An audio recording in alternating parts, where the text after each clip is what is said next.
Hello everyone. Welcome back to another video. In this video, I will show you how to link your Twitch account to your Marvel Rivals account. Just follow these easy steps. Open Twitch and log in. Click your profile icon at the top right. Go to Drops and Rewards. Click All Campaigns. Scroll down and find Marvel Rivals. Click Connect. A new page will open. Click Login. Choose your platform. Example, my account is on Steam. Log in to your Marvel Rivals account using your email and password.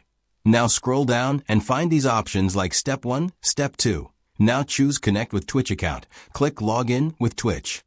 Now on next window you need to click on Connect. Wait for a while and now it will say Binding Successful. Once connected, you'll see a green check mark and the option to unbind. Go back to the Twitch campaign page and click Refresh. It should now show as connected. And you are done. So by using this method, you can easily link your Twitch account to your Marvel Rivals account. Hopefully this video will helpful. If you have any questions, please make a comment. I will reply you soon. Thanks for watching this video. Bye-bye.